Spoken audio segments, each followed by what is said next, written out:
Alright guys, so here is the same kind of thing, except instead of using my stereo receiver as the amplifier, I'm using the amplifier circuit that I've been working on. So like before, HDMI out of the laptop, into the extractor, out of the extractor, and that's the input to the amplifier circuit. The output of the amplifier circuit is then the input to the filtering circuit. And the output of the filtering circuit is the LED. I'm going to turn this on, and actually before I do, you're going to notice that between about 20 and 30 hertz, the LED doesn't turn on at all. I think that's to do with, I actually have these two capacitors in series here, which are also in series with the output, and that is to prevent low frequencies, which you normally wouldn't want on you wouldn't want those when you're amplifying audio.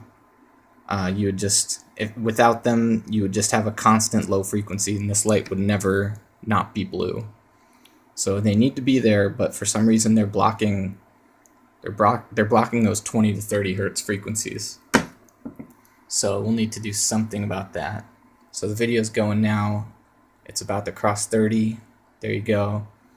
You'll see it goes blue right away, and it might be hard to tell, but there's already a bit of green in there. I think that's also to do with this, with the capacitors there. They're blocking out those low frequencies so much that that our low pass filter, which outputs blue, is just not getting enough juice.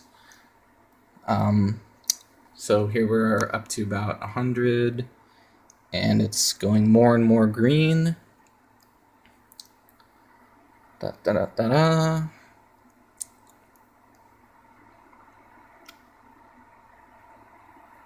And so I'll spare you the suspense here.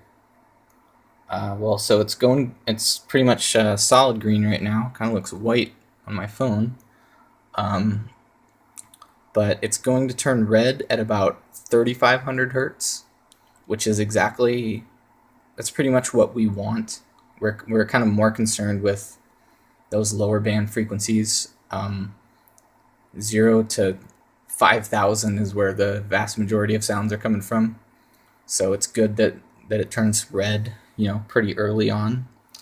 And it's going to stay red from about 3,500 to about 18,000 hertz, at which point it's going to shut off entirely.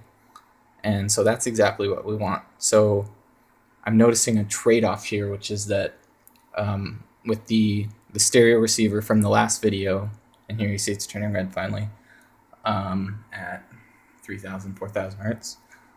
So with the stereo receiver, the lower end was working better, so it was staying solid blue for longer. Whereas with the audio amplifier circuit here, the higher end, we're getting better higher end kind of response. It's staying red for longer. So more work to do. See you later.